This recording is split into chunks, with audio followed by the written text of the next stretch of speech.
Good, weather up. This is Neil Spelson, Red Rover, on the University of Texas campus. This is a warning to the citizens of Austin. Stay away from the university area. Stay away from the university area. There is a sniper on the university tower firing at will.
I just felt this huge jolt.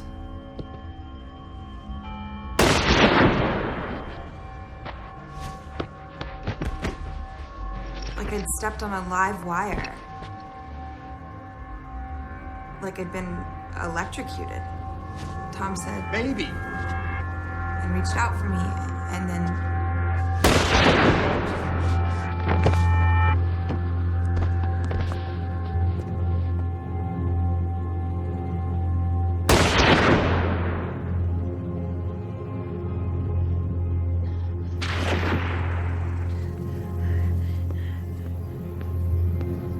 What are you doing? Get up from there.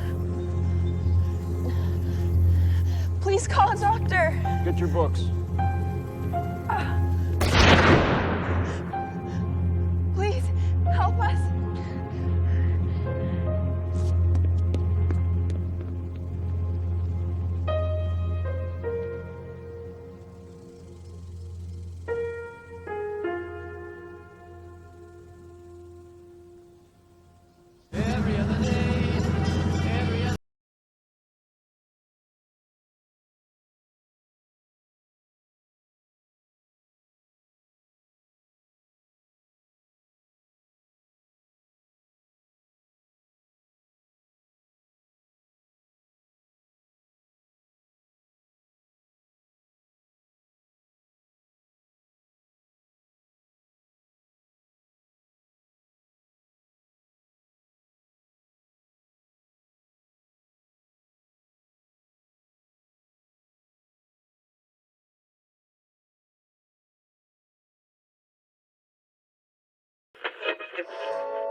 I was either filling out reports or just taking it easy a little bit, listening to my radio on the country western. I do remember one song that played that morning was Waterloo. I kind of felt that after that day, well, here's Waterloo coming up for somebody.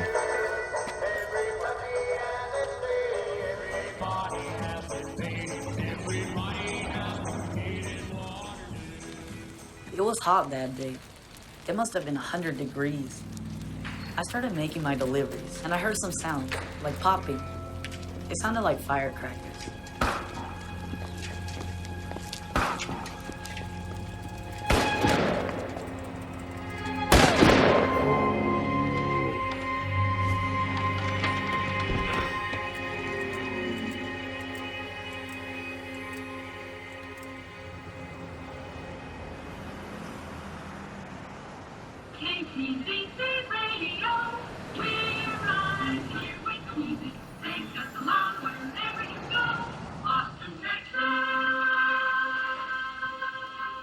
August 1st started out as a typical summer day in Austin, Texas.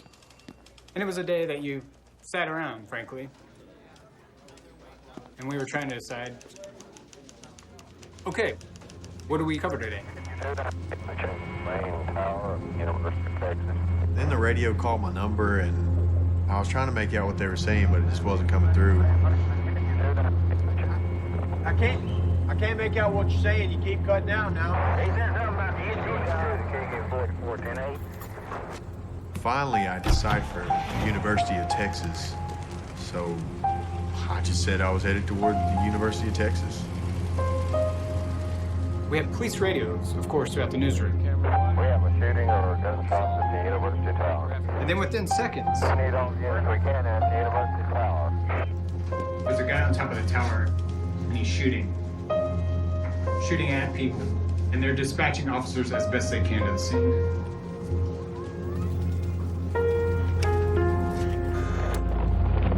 Police operator. This is Michael Hall. There's just been a gunshot right in front of the tower. I heard what I thought were 2 firecrackers, and I thought, somebody still has firecrackers from the 4th of July. Police operator. This is the Department of English at the university. Someone has been shot, we believe, outside. Someone is shooting from the tower. I was in Shakespeare class when it started, and we all ran to the windows of the English building. We just stood there, peering out over each other's shoulders. I realized that there was someone shooting from the tower, and that if I could see him, he could see me. A sniper. Somebody has shot 4 different people. Yes, ma'am, it's been reported. She says 4 people have been shot up there so far. As I ran behind a car, the shot from the rifle sounded like it was almost in my ears, and I could hear the bullet ricochet. When I asked if anyone had been hit, someone said 5 people, including a little boy on a bicycle. When I got shot, we both fell down. You're gonna be okay. You're gonna be okay, honey. He's gonna be okay. Oh my God, what happened? He's been shot.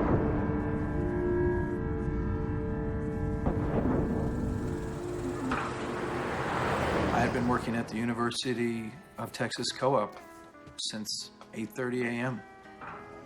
I noticed across the street a small group. What's going on? Looks like a fight.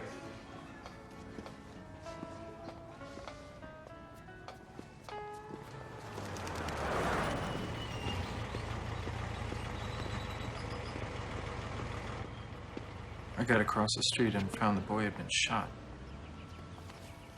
All right, let's stop this bleeding here. And so I tried to stop the flow of blood. You okay? You'll be all right. I heard reports that I recognized as gunshots, but I could not tell where they were coming from.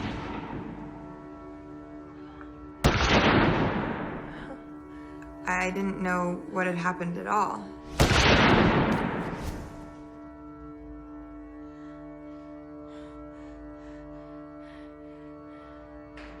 I thought that I felt the baby kind of fall to the side. So I thought he probably wasn't alive any longer. You know, by the 8th month, your baby's moving a lot, and after I got shot, the baby never moved. Tom? I called out to him, but Tom never said another word.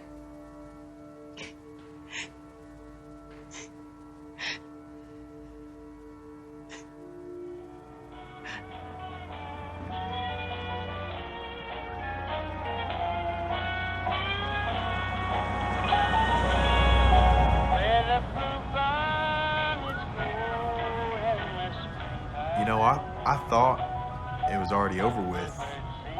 Lawman gets there, and by then it's usually over with, you know?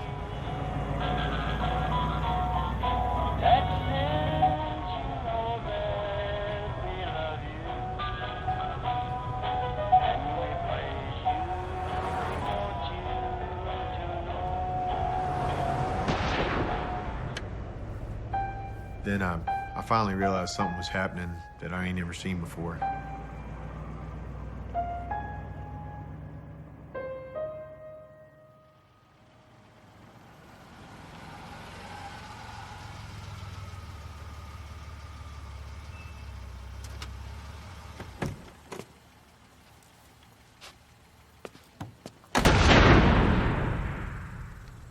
I just thought there's 1,000 windows up there and 1,000 Black Panthers.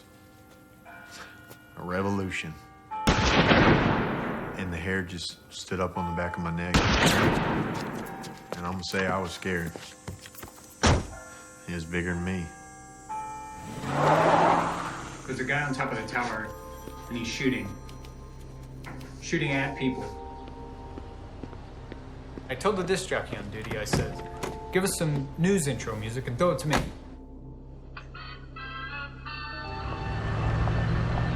And I'll take it from there.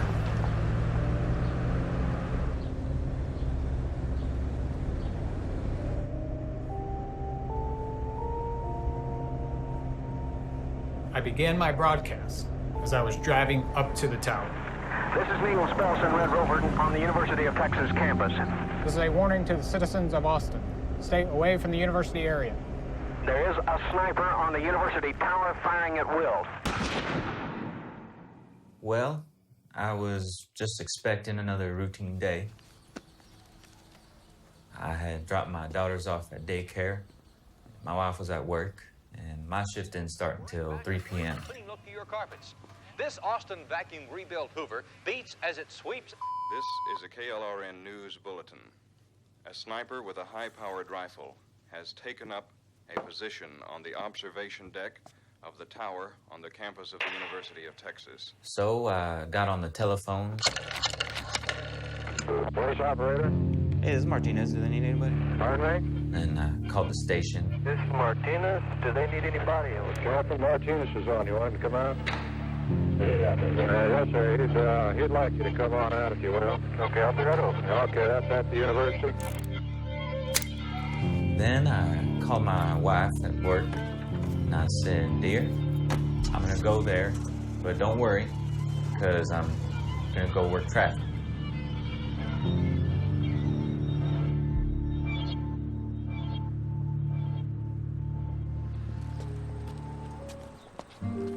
I couldn't get back across the street because I figured I might get shot myself. I moved on to the next building.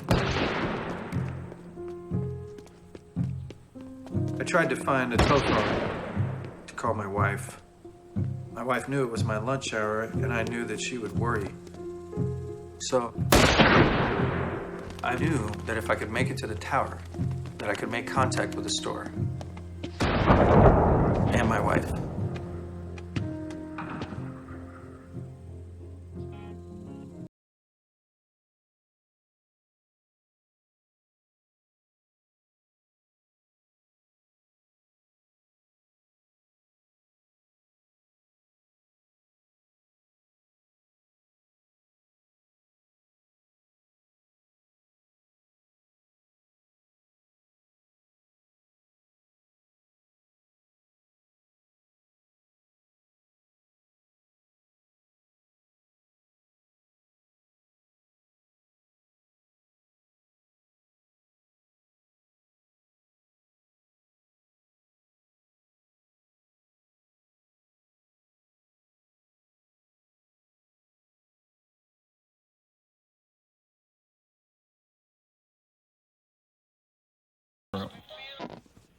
We interrupt this program to bring you a special bulletin from ABC Radio. Here is They said somebody was on top of the tower with an air rifle. Air rifle? Shooting with an air rifle. Didn't sound dangerous to us, sounded exciting. You want to go check it out? Yeah, let's go.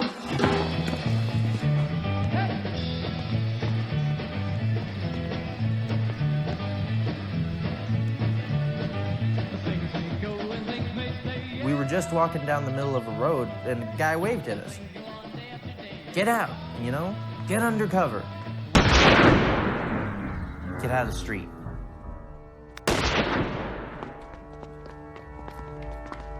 And that was the first time we had that things were bad wrong.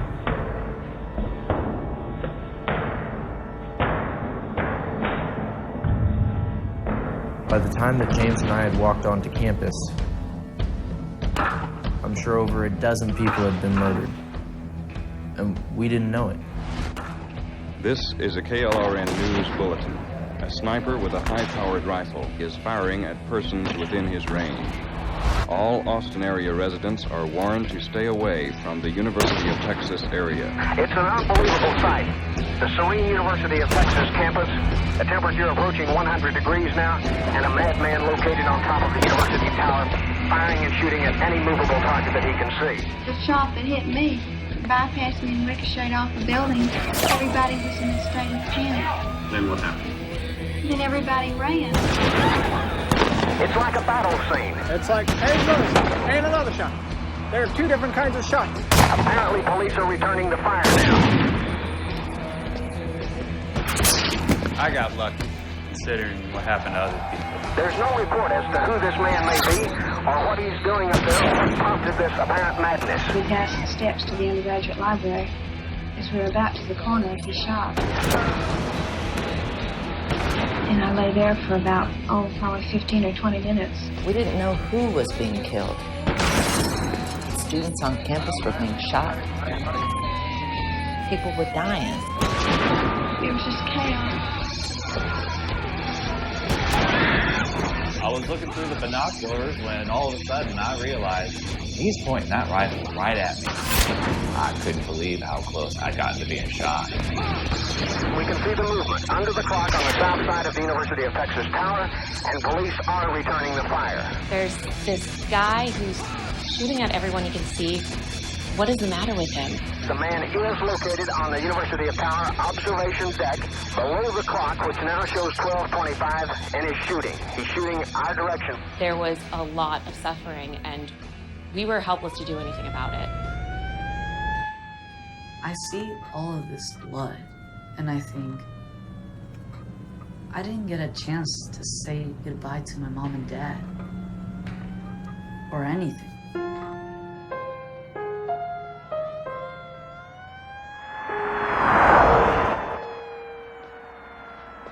The ambulance driver got a call. Right around the corner, there was another person that they wanted him to pick up. Looking out that window, it was just a direct shot. And of course, I'm thinking, if we don't get out of here quick, I'm gonna get shot again. He knocked a boy off a bicycle. He shot windows out of the Texas Union. More ambulances are screaming up and down the university drag, and the ambulances are apparently carrying those persons who we had reported as lying on the sidewalk, shot in front of the Varsity Theater and other buildings along the university drag. The university area has been cordoned off, and so far we've had reports of people being shuttled to the hospital via ambulances from practically all the funeral homes in the city. I didn't know at the time, but I was losing a lot of blood. I felt like I was melting.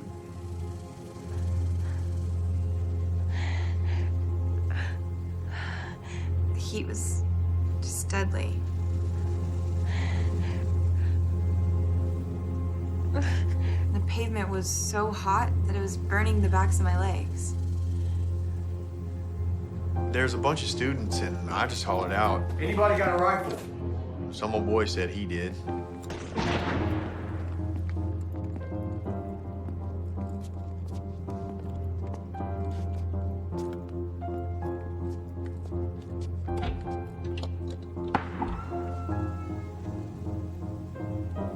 Do you wanna? Yeah. I took the rifle first. But see, I've never shot a scope. I was raised a poor boy, and 22 is the biggest thing I ever shot. I was shaking.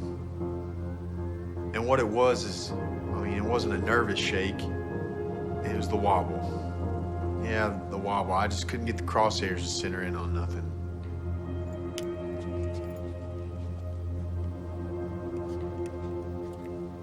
That boy said he could, and Lord knows he had better eyes than I did.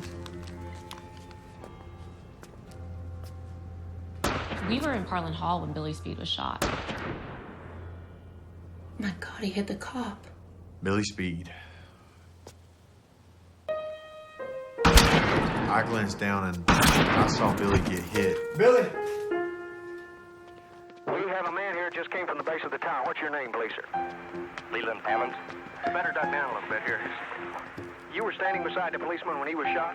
Yes. Was there just one shot fired? Well, he opened fire on us when he saw the policeman with the shotgun converging. The policeman was walking. He shot him through the support near the statue of Jefferson Davis. The shots came near you at the time, though? Oh, yes, there were shots all around. A couple of students crept out the back door and made their way to him. A girl had taken off her slip and was using it to try to stanch the bleeding, but he was bleeding a lot. The guy that was with her had gotten a little tin cup and had filled it with water. It was just like the cowboy movies, right? We did all we could for him. He was still conscious when they carried him off in the ambulance. We don't know. It may be a superficial wound. Billy! I saw him get hit here. So I thought he was going to be all right, you know? That was the moment that separated the brave people from the scared people. I knew that there was no way that I was going to go out there and help him. I didn't want to get shot. That was a defining moment because I realized I was a coward. I met up with Billy not a couple hours before that. We just talked a little while, just a good old boy conversation. He was gonna quit. He said he was gonna work a couple more months and then he was gonna quit and go back to college, and that's just what he was gonna do. And, you know, his wife just had a baby and everything.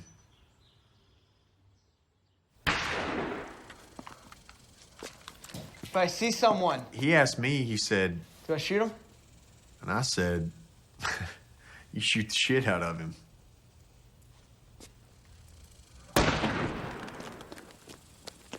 Before I got into the tower, and this is not too nice, I took up a position behind a column at the academic center.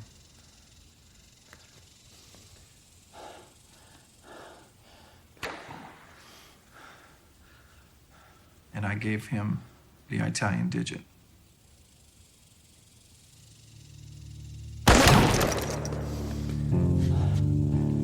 He fired once at the column and hit it, but he didn't do it again. I waited until the individual started firing on the east side of the tower, and then ran across the street into the tower building.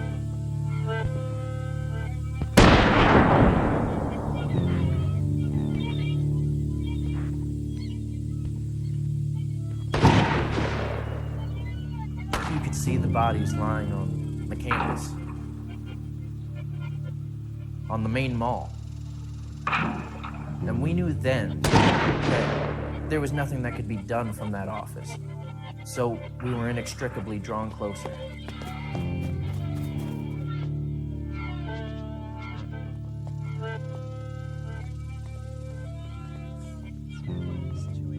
We got up to the statue of Jefferson Davis. People say that that statue should be taken down, that that statue has no place being there because of Jefferson Davis and all he represents. But at least on that day, it gave me a little shelter. Across from the main mall, there was about a dozen students there as well, all looking at the bodies laying there. And it was frustrating, I guess. Something has to be done. But if I go out there, I might die.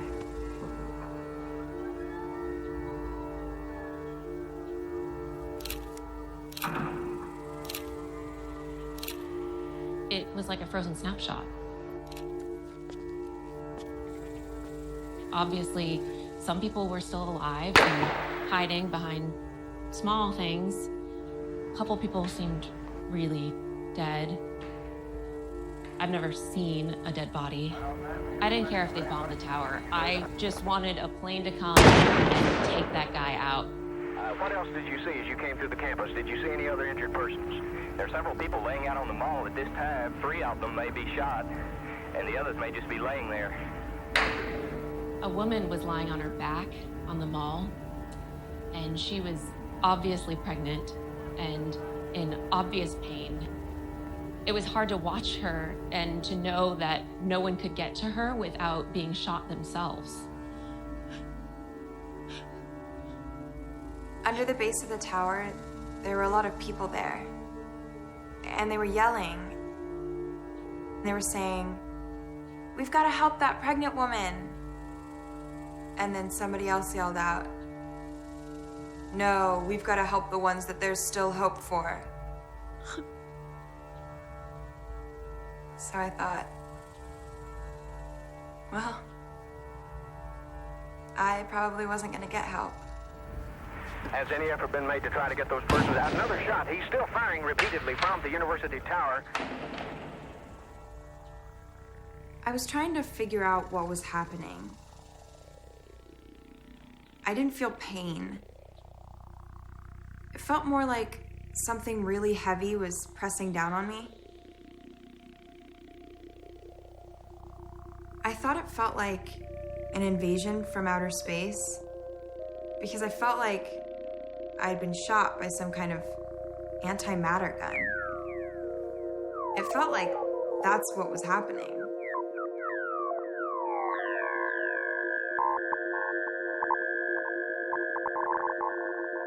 That I was just dissolving.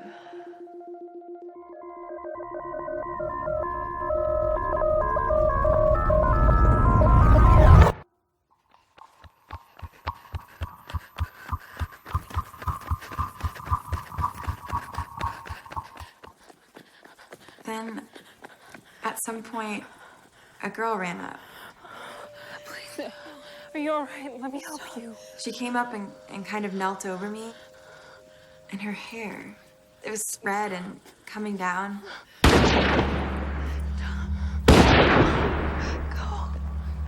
Go. Get down.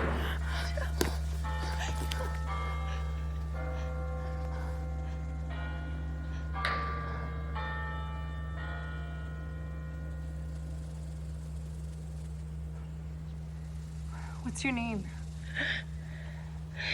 It's Claire. Claire? I'm Rita. I'm here with you now, okay? Her name was Rita.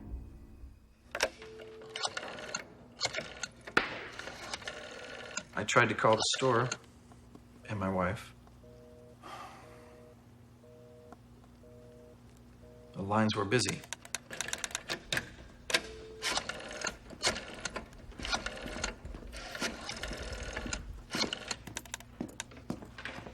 I saw Officer Day. He was alone. I went up to him and I offered my help to him.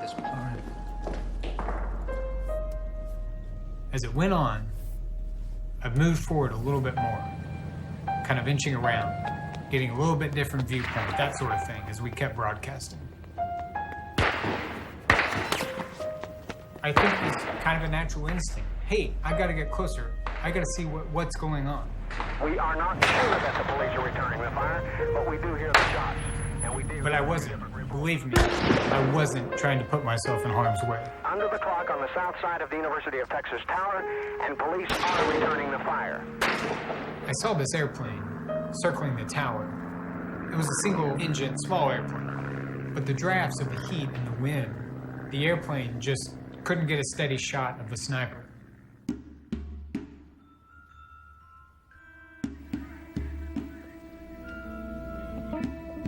The Austin Police Department, they didn't have weapons that would reach from the ground to the top of the tower. It was like a war. There were gunshots coming from everywhere. At one point, I saw a civilian carrying a deer rifle coming from behind me and running toward the tower. I don't know where these vigilantes came from, but Harlan Hall was filled with civilians with huge guns, and they began to shoot back. There was massive testosterone. This was an average citizen who heard my report on the radio and decided to come help. We didn't know it at the time, but what was happening was my radio broadcast.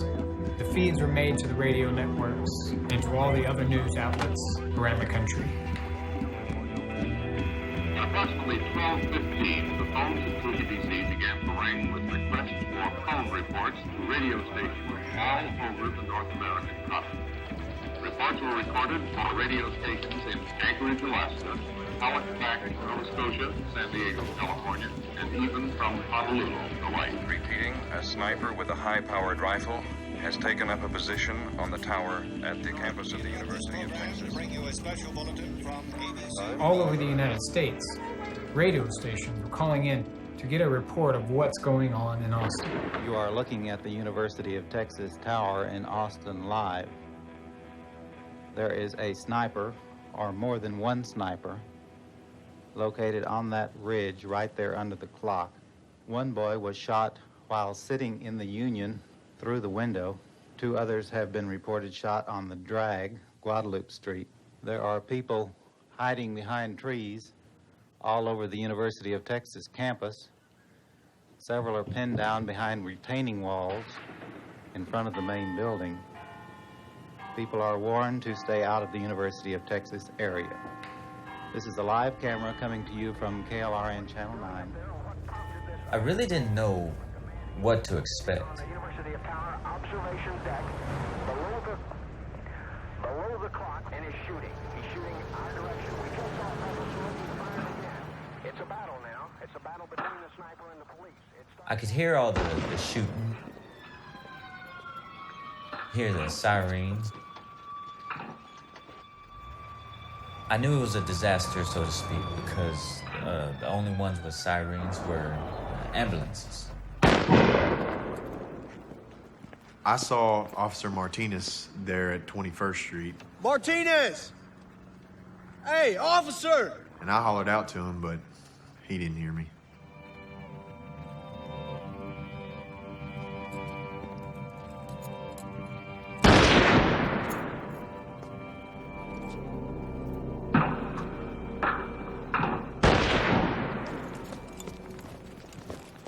I tried to keep myself from being able to see the top of the tower because I knew if I could see the top of the tower, the sniper could see me.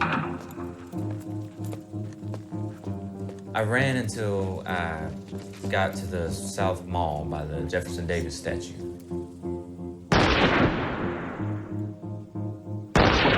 There were wounded people and dead people. People whose conditions I did not know, lying there on the sidewalk.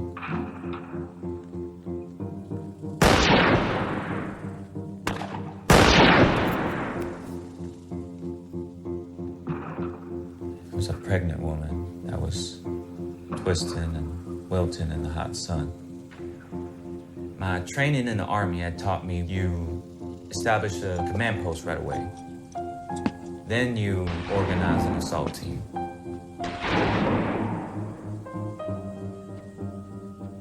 I thought maybe I could go into the tower and assist the people that were going there.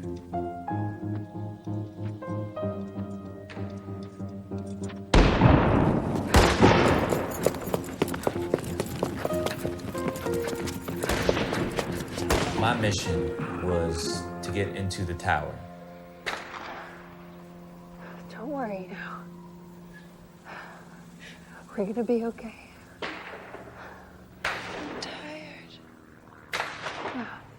It won't be much longer now, don't worry. We lay there and just talked,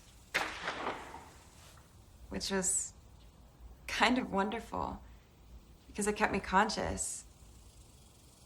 And I don't know what would have happened had I been unconscious. Where did you go to high school, Claire? I think we tried to talk about who I was and who Tom was. Claire, what classes?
Claire? Yeah.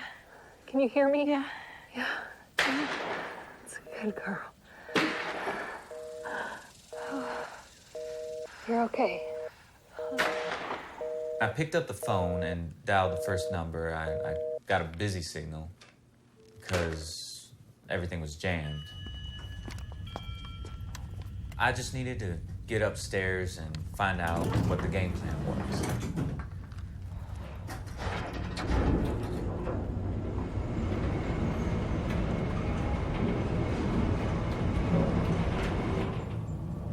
My God, I'm hardly sorry for having offended thee.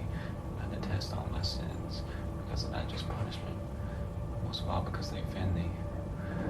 My God, who art all good and deserving of all my love, I firmly resolve, help with thy grace, to sin no more and to avoid the near occasions of sin.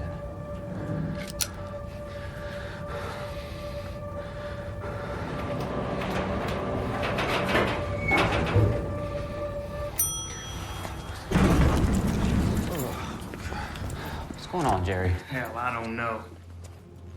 It's good you're here. Native, I need a unit to meet the UT police at the security building. Yeah, this is McCoy. Go ahead. We need a unit to go to the UT security building, and they'll go with them to the 27th floor. Okay, you said the campus security booth. I mean other officers? 21st and Speedway. 10-4, I'm headed that way now.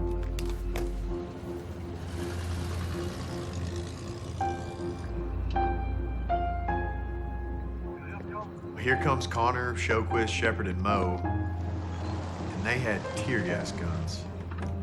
And I asked Philip, I said, did you bring any shotguns? And he said no.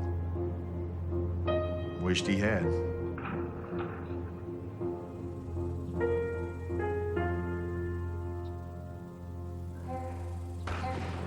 Can you hear me still? Look at me, Claire. Look at me. She made sure to keep me talking so I wouldn't lose consciousness. Don't worry now. We're gonna be okay. But it was getting harder and harder for me to answer. Stay with me. Claire, just look at me. But she was persistent. She kept asking me questions. It's okay, Claire.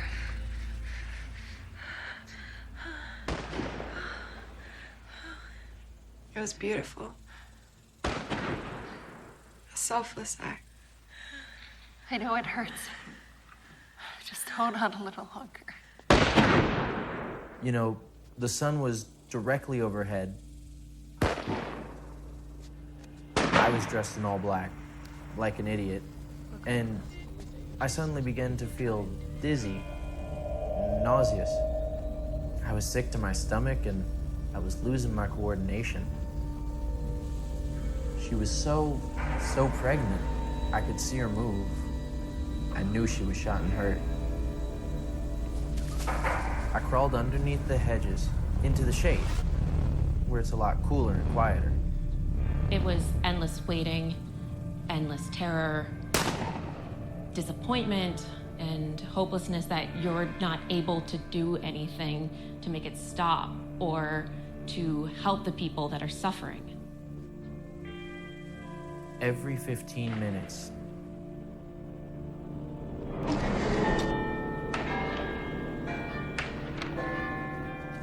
the bell would ring from the top of the UT tower.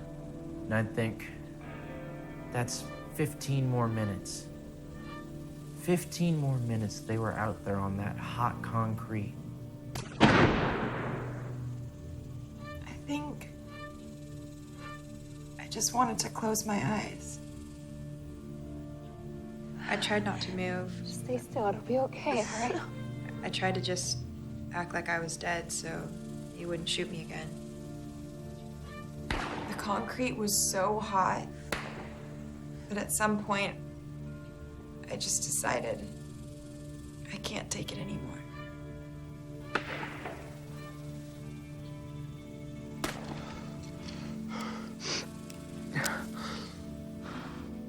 When I came out from under those hedges, I knew something had to be done.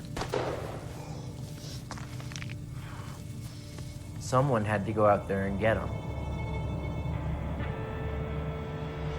just remember looking up at the sky. It was so blue. And just thinking, I guess this is it. I guess this is the end.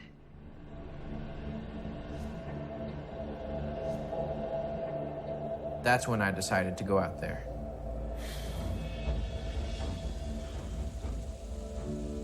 And we had to move fast. We knew that. You can see, there was a camera. Time moved strangely, slowly. I grabbed Claire's feet. James grabbed Claire's arms. Tom! Tom!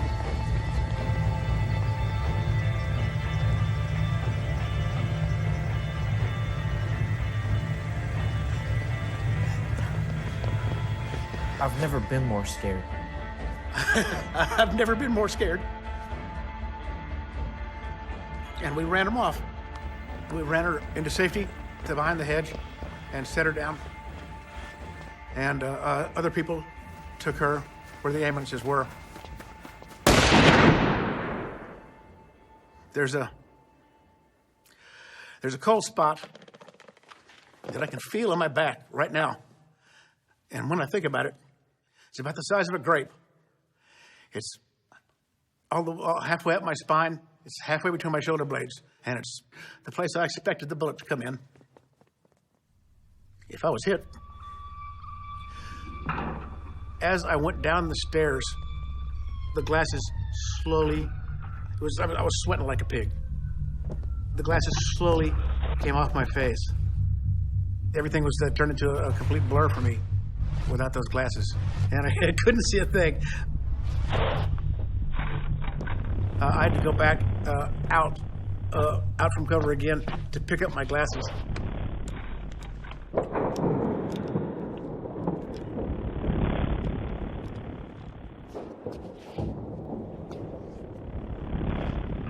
Her boyfriend, he was also carried off. One of those who is out of breath now after running out onto the mall rescuing those who have been shot is Brian Ellison of Austin, who's been in Vietnam, has been back for 2 years. Brian, how many have you gone out to rescue? Today, 2. What did you have to do? Run hard and keep low. Did you have any trouble getting them up, or did any shots come close to you while you were out there? No shots came close to me. It's just the last one. He was dead. He was dead weight. He was a little hard to pick up, too limp. Not like someone who's knocked out. How many have you seen that are dead today? Just one. I hope not anymore. I knew what I had to do. Knowing I had to walk up those stairs was a lonely feeling. Where are you going? Up. I'm going with you. When we reached the first landing, I could see the face of a young boy. Good Lord. His eyes were open and he was dead. I quickly turned around the corner and I saw a young woman, a dead young woman lying at his feet. And there was another woman lying there, and we turned her on her side to keep her from drowning in her own blood. There was a young man that was wounded, slumped against the wall, still conscious. The boy that was at the foot of the stairs saw us. And Martinez and I asked him how many people were shooting. And he replied, 1. He said, he's outside, and he pointed upstairs.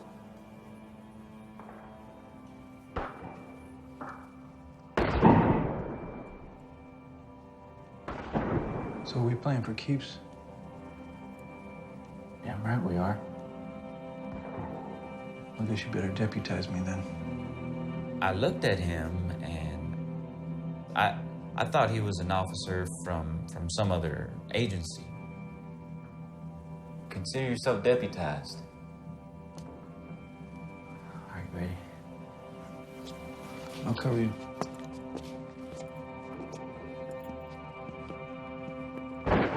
We worked our way into the room and found a woman lying on her back behind the sofa. Should we? I keep going.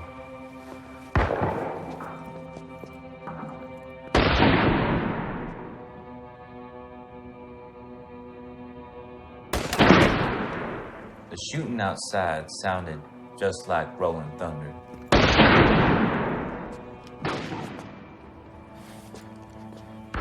You got me? I got you. Martinez went to the door and he had trouble getting the door open.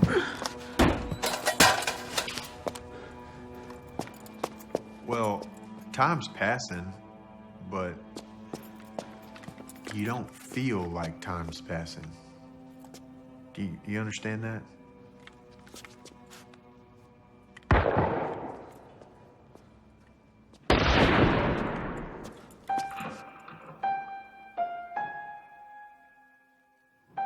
Let's go. You need to cover that corner. If anyone comes around there, shoot them.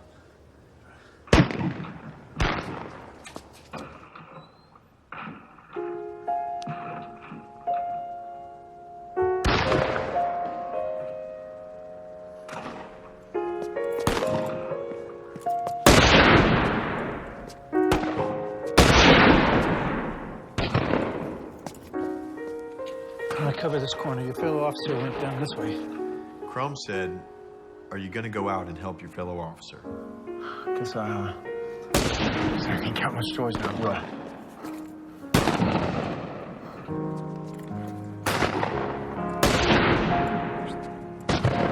I turned and saw an officer I knew, Keith McCoy. All I had was my .38, so that shotgun looked pretty beautiful at that moment. Get down.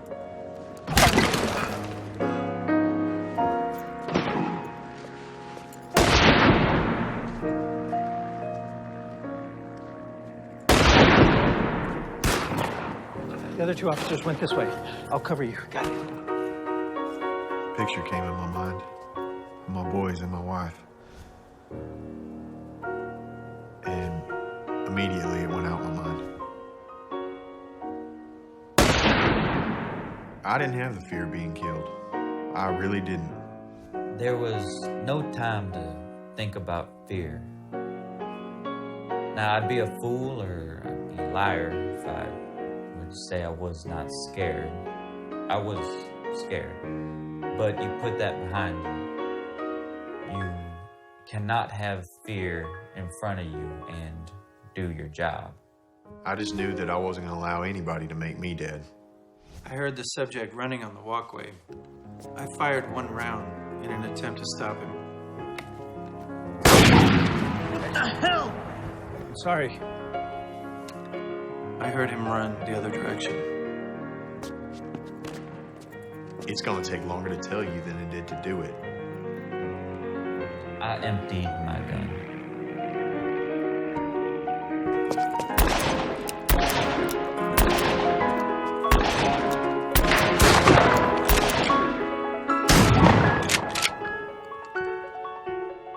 There was some firing, and then it was all over.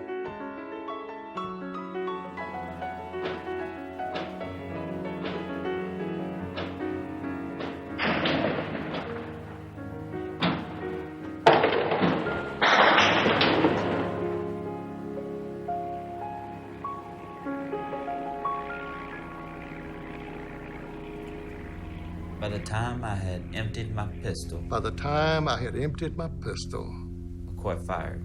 McCoy was pretty close. I grabbed that shotgun from McCoy, and I shot him one more time as he was hitting the ground. After that was done, my knees felt like rubber. I felt like I had been hit by a sledgehammer. I mean, all my energy left me, and I was shaking. Bullets were still coming up. And I said, I had enough. and I left. The campus, for all practical purposes, has been cleared. Police got to the tower and are keeping all the persons in the university tower and preventing them from coming out and walking across the campus. The university area has been cordoned. I waved my handkerchief to stop the firing from down on the ground.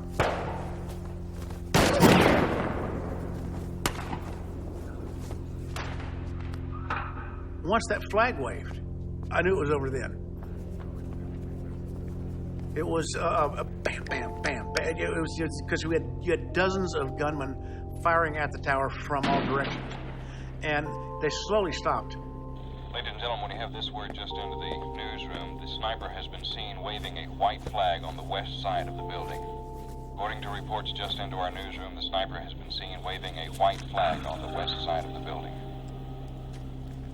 This is Neil Spels with a bulletin from the KDBC radio newsroom. The sniper is dead. This is Neil Spels with a bulletin from the KDBC radio newsroom. The sniper is dead. The firing has now stopped, and the time is 1:20. When I said the sniper is dead, it was like a big sigh of relief. The sirens all of a sudden started getting silent. The bullets stopped. And it was quiet. Someone waved a flag, and I walked around. There was blood everywhere. People just surged out of the building. We all walked up the steps.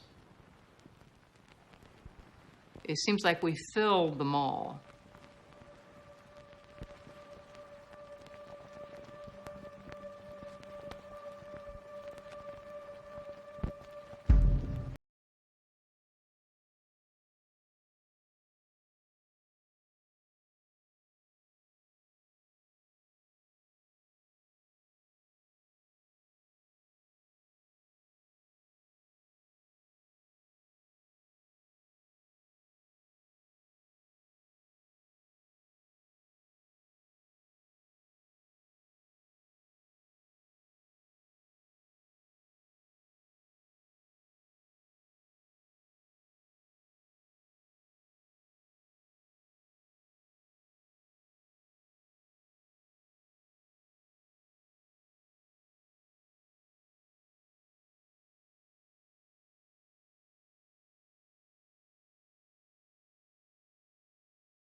It was something that I'd been a part of for an hour and a half.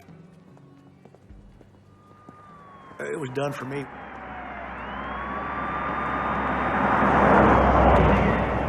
Travis County Blood Bank is asked to please come immediately. There is an urgent need for these types of blood. Type O positive, type O negative, type A positive. I was begging them not to cut off my dress because it was the first day I'd worn it. It was my first and only maternity dress.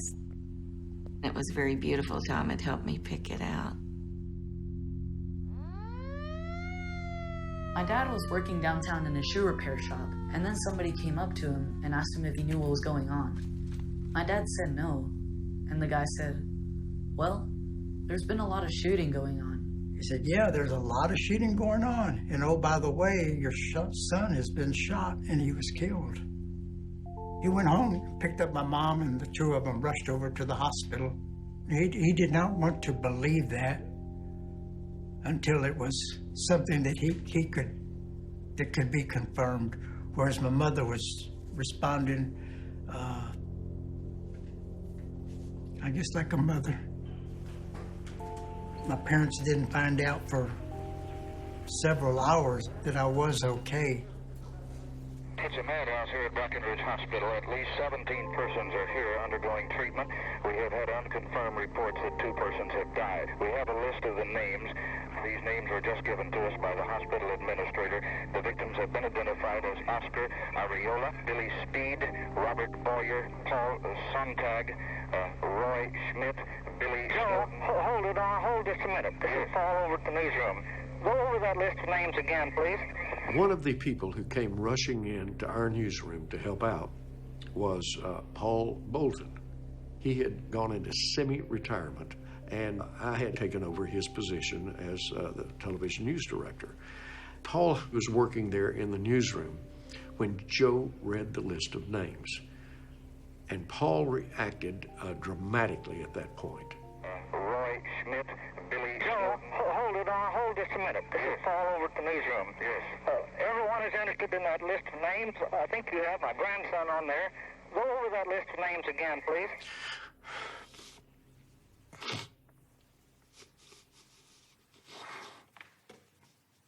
I think you have my...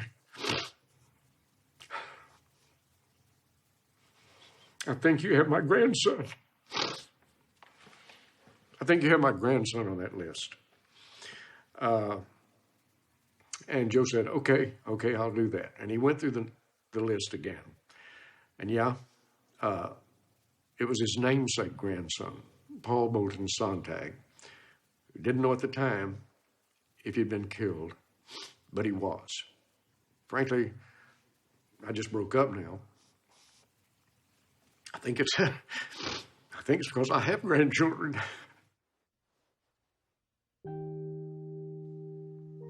I was in intensive care for 7 weeks.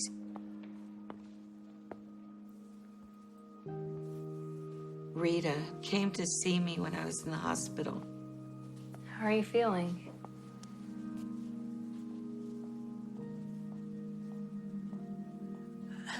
I'm doing better now. I made you something. It's nothing much. She came and brought me a painting she had done.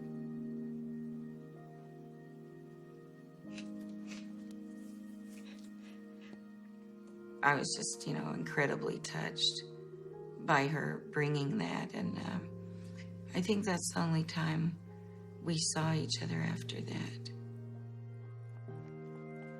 Only recently, I've realized how really amazingly brave that was of her. We've heard from all sorts of people involved in this how terrified they were. And yet she came right up to me. I mean, that was very selfless. Why did you do that? What gave you the courage to come out and do that? And were you afraid? Were you afraid that you were going to get killed? For a person to be so giving as to go lay down on hot concrete on a 100-degree day. Somehow, that situation just pulled out that hero in her.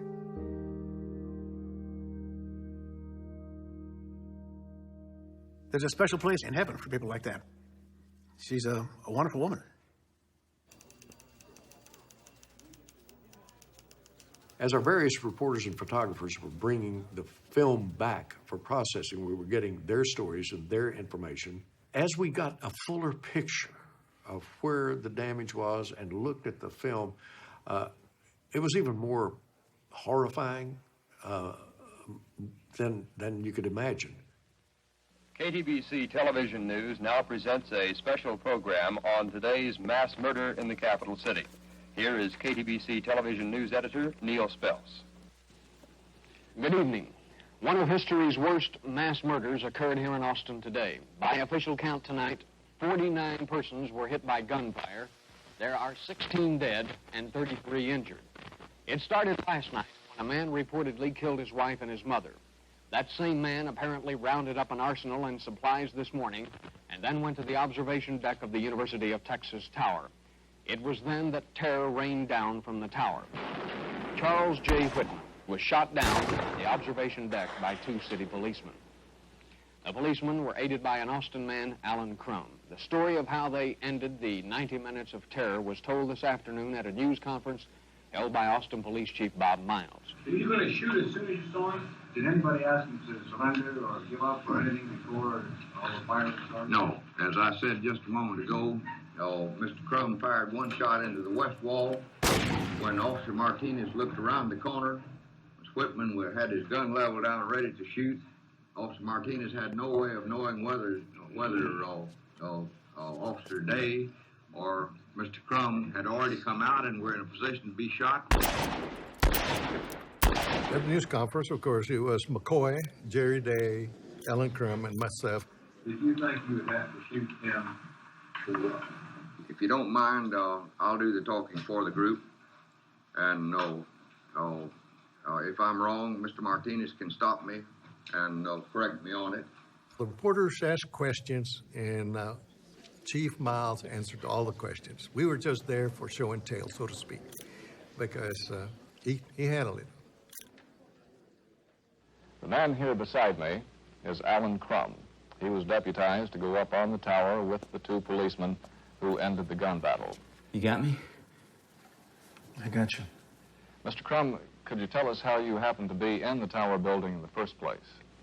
Well, I became involved in this when I looked out of the co-op windows and saw a boy shot across the street. I went across the street to investigate because I thought it was a small fight. And as I stepped out the door, I heard the sound of shots. And you actually went into the tower? Yes, sir. I couldn't get back across the street because then I figured I might get shot myself, so I went to the next building. And the next building. Thought perhaps I could help them when I got over there, so I waited to shot from the other side of the town and ran into it myself. Mr. Crum, I know that I speak for all the citizens of Austin in expressing my gratitude to you and to the Austin police officers who put an end to the reign of terror on the University of Texas campus. I've never known braver men. Their decisions were correct, timely done, and accomplished in an honorable manner. If I had to do this over again with these men, I certainly would. The chief of police offered me a check from the city of Austin for 1 day's deputized citizens' pay. I refused it, of course. Somehow, we ended up out on Airport Boulevard in a vacant lot with a case of Lone Star beer. Took off our weapons. Still dressed in our blues and everything like that, but we wasn't policemen no more.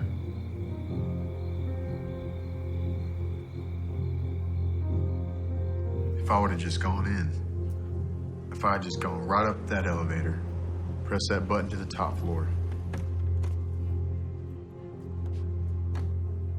go on in and get him done. Go up and get him done, and Billy Speed'd still be alive. Billy! And a lot of other, I'm sure. But didn't happen that way. Shoulda, coulda. But I didn't.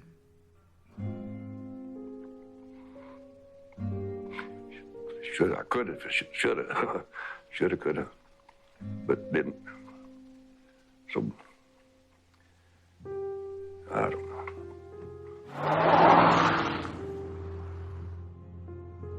Well, to say it hasn't affected me in my life, it wouldn't be a truthful statement, but I have tried to just forget it. I hate to see people get hurt, but, you know, you have to be realistic and know that these things are going to happen. And so you have to have the way how to cope with it, how to take care of the problems.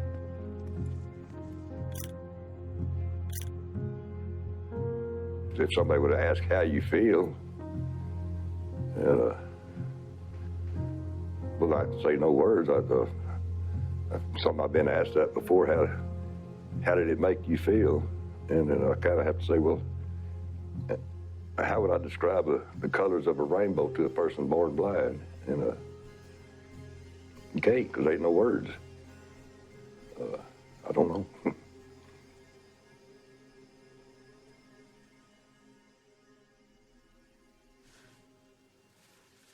This is the shirt that I was wearing. And I must have weighed about 90 pounds when this shooting happened. You see that little tear right there? That's where the bullet just kind of... This is my cousin, Lee Zamora. He was with me when I was riding the bicycle and delivering newspapers at the University of Texas Tower. I was just thinking, you know, I've never talked to anyone about this before. And I thought, you know, maybe it'll help me, you know, do some good to sit and talk about it to someone for, you know, for once. Maybe it's something I need to do. Had you folks not given us this opportunity, I would not have seen this cousin of mine. And, well, it's been a long time. I mean, almost 50 years. It was just a whole different world. Nobody ever talked about it. I didn't meet Claire until a few months ago.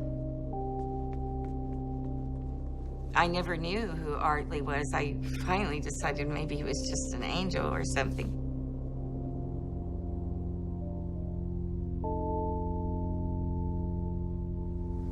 I was 17. I'd never seen death.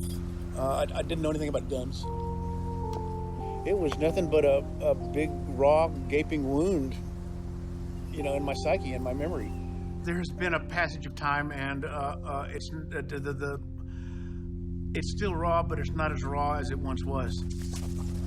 A lot of times, the worst days of your lives are personal and private. Maybe that's why I sort of hid it inside. I feel guilty because I didn't go out soon enough. Oh, You know, that you were... Artley. Yes, so I think guilt comes with events like this. Strange guilt.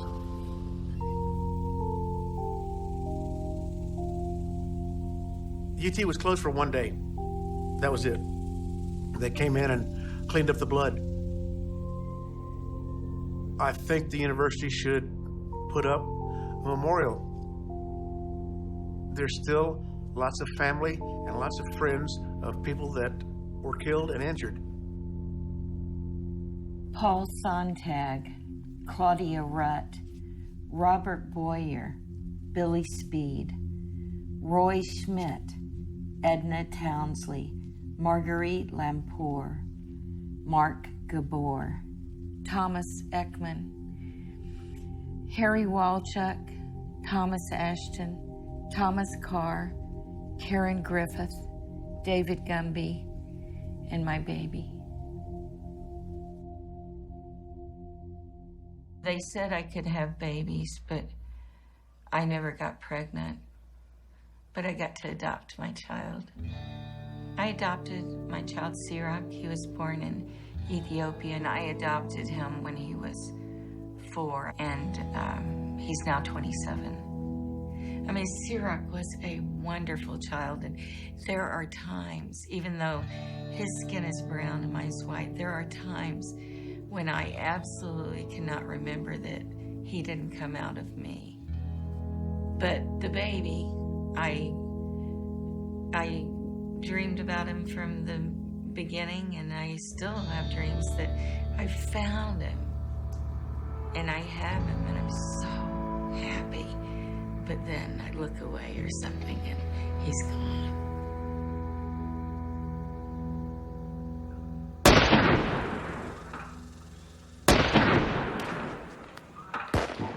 I remember looking at the tower, of course, a lot. And from the main mall, you can see there's a line from the Bible. You shall know the truth, and the truth shall make you free. I've thought about it. One of the truths I learned is that there are monsters that walk among us. There are people out there that think unthinkable thoughts and then do unthinkable things.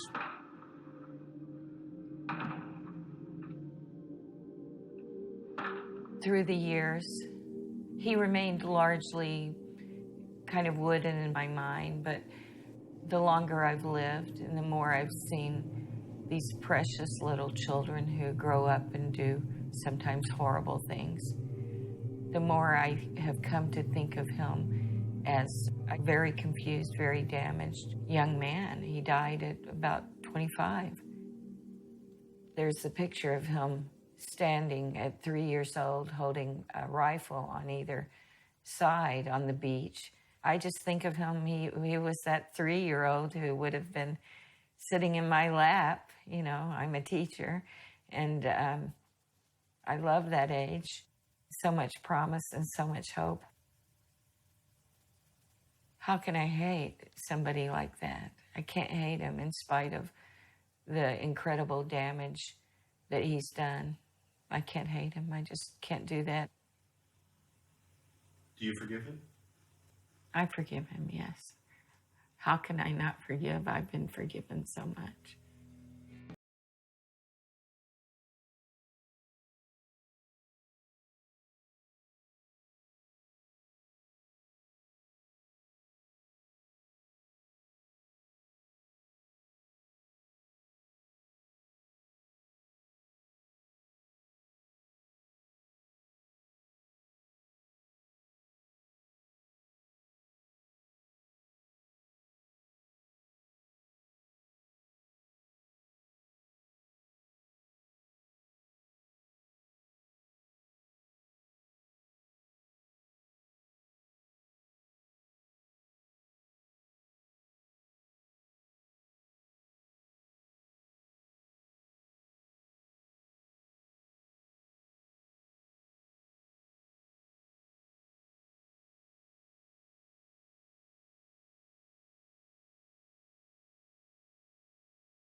Have other people that knew about it and that could talk about what happened that day.